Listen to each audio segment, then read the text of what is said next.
મિત્રો, આપ જોઈ રહ્યા છો વાયએનએન ન્યૂઝ. હવે જોઈએ અગત્યના સમાચાર. દરેક કોંગ્રેસ કાર્યકર મિત્રોને જણાવવાનું કે આદરણીય રાહુલ ગાંધીને નેતા વિરોધ પક્ષના એઆઈસીસીના આદેશ અનુસાર ઓલ ઇન્ડિયા કોંગ્રેસ સમિતિ દ્વારા નિમાયેલા પ્રભારી શ્રીઓની હાજરીમાં વાઘોડિયા વિધાનસભાના કાર્યકરો જેમ કે ધારાસભ્ય, તાલુકા પંચાયત, જિલ્લા પંચાયત, નગરપાલિકાની ચૂંટણી લડેલા ઉમેદવારો તેમજ તાલુકા, જિલ્લા તેમજ શહેર કોંગ્રેસના સંગઠનના કાર્યકરો તેમજ વિવિધ સેલના હોદ્દેદારોની એક મીટિંગ એઆઈસીસીમાંથી આવેલા પ્રભારીઓની હાજરીમાં આપવામાં આવેલ, જેમાં ચામડાનગર નંદશ્રીમાં રાખેલ છે. આ ઉપસ્થિતિમાં કા પ્રમુખ શ્રી કનુભાઈ ગોહિલ, વડોદરા જિલ્લા કોંગ્રેસ સમિતિ કા પ્રમુખ શ્રી રાજુભાઈ ઠાકોર, વડોદરા તાલુકા કોંગ્રેસ સમિતિ પ્રમુખ શ્રી નારણભાઈ પટેલ, વાઘોડિયા તાલુકા કોંગ્રેસ પ્રમુખ શ્રી વિકાસકુમાર વાઘેલા, વાઘોડિયા શહેર કોંગ્રેસ કનુભાઈ ગોહિલ, જશપાલસિંહ પઢિયાર, એમએલએ ઇમરાનભાઈ, સાંસદ શ્રી કુલદીપસિંહ દુરાજી તમામ લોકો ઉપસ્થિત રહ્યા હતા.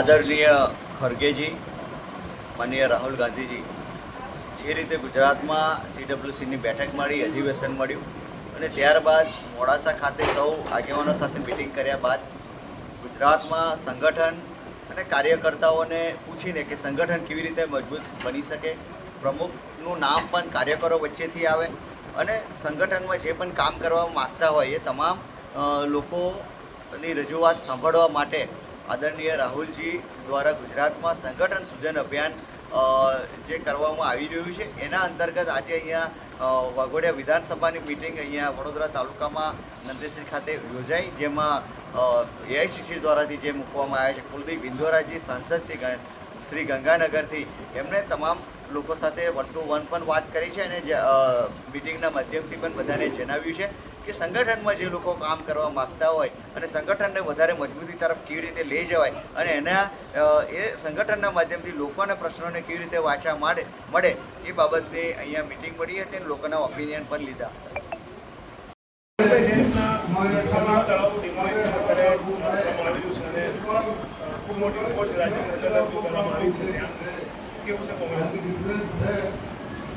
અમદાવાદ મ્યુનિસિપલ કોર્પોરેશન અને અમદાવાદ પોલીસ કમિશનર તરફથી આજે અમદાવાદ શહેરના ચંડોળા તળાવમાં મેગા ડિમોલેશન ચાલુ થઈ રહ્યું છે. એ મેગા ડિમોલેશનના અંદર જે પ્રમાણે કાશ્મીરમાં જે ઘટના બની એ દુઃખદ ઘટના પછી સરકારે ગેરકાયદેસર રીતથી રહેતા બાંગ્લાદેશીઓ અને પાકિસ્તાનથી આવેલા વિઝા વગરના લોકો જે ભારત દેશના અંદર, ગુજરાતના અંદર અલગ અલગ જગ્યા પર રહે છે તેના માટે એક સ્ટ્રાઇક કરી છે. આજે જે પ્રમાણે ચંડોળા તળાવની આજુબાજુ ચંડોળાના વિસ્તારના અંદર જે લોકો બાંગ્લાદેશી છે અને જેના પાસે કોઈ પણ જાતના પુરાવા નથી અને વર્ષોથી અહીંયા રહે છે એવા લોકોને આઈડેન્ટિફાઈ કરીને જે પુરાવા ન હોય તેવા લોકોને મારા તરફથી અવારનવાર જ્યારે કલેક્ટરની મિટિંગ હોય કે સંકલન સમિતિની મિટિંગ હોય ત્યારે અમે રજૂઆત કરતા હોઈએ છીએ કે આવા લોકોને ડિપોર્ટ કરવા જોઈએ. સરકારે મોડે પણ હું સમજુ છું કે અત્યારે સરકારે કદાચ મોડે પણ અત્યારે કદાચ આ કામગીરી ચાલુ કરી છે. તેને કોંગ્રેસ પક્ષના તમામ જે અમારા નેતાઓ છે, જ્યારે આ ઘટના બની કાશ્મીરની ત્યારે સર્વદલીય બેઠક હતી ત્યારે અમારા સન્માનીય નેતા રાહુલજીએ કીધું છે કે સરકાર જે પણ એક્શન લે તો કોંગ્રેસ પાર્ટી એમના સાથે છે. એટલે આજે જે પ્રમાણે ચંડોળાની ઘટના બની છે અને જે પાકિસ્તાનીઓ અને બાંગ્લાદેશીઓ વર્ષોથી અહીંયા રહે છે અને જેમણે ખોટા પુરાવા બનાવી દીધા છે એ પુરાવાની તપાસ થવી જોઈએ અને જે લોકો જે ગેરકાયદેસર રીતે જેના પાસે કોઈ પણ ડોક્યુમેન્ટ્સ નથી તેઓ લોકોને આજે ડિપોર્ટ કરવા જોઈએ. સાથે સાથે મારે એ પણ કહેવાનું કે જે બાંગ્લાદેશી કે પાકિસ્તાની છે તેને તમે દૂર કરો, અમે આપના સાથે છે, પરંતુ જે ચંડોળાની આજુબાજુ ગુજરાતી આપણા કેટલા બધા ગુજરાતી પરિવાર પણ રહે છે એ પણ કાચા પાકા ઝૂંપડાના મકાનના અંદર રહેતા હોય છે. બીજું કે જે કોઈ રાજસ્થાનથી આવેલા છે એ પણ ત્યાં ઝૂંપડાના અંદર રહેતા હોય છે. યુપી બિહારથી આવેલા છે, યુપી બિહારના લોકો પણ રહેતા હોય છે. એ લોકો ભારતીય છે, એ લોકોના જે ડોક્યુમેન્ટ છે તપાસીને તેમને સરકારે વૈકલ્પિક વ્યવસ્થા આપવી જોઈએ. સરકારે વૈકલ્પિક વ્યવસ્થા એટલા માટે આપવી જોઈએ કે એઓ ભારતીય છે અને ભારતીય છે એનો હક છે અને સુપ્રીમ કોર્ટની ગાઈડલાઇન છે કે જે વર્ષોથી રહેતા હોય પણ એના ડોક્યુમેન્ટ્સ પૂરા હોય તો એને પોતાની રીતે એને રહેવાનો અધિકાર છે અને એને વૈકલ્પિક વ્યવસ્થા આપવાની જવાબદારી સરકારની છે.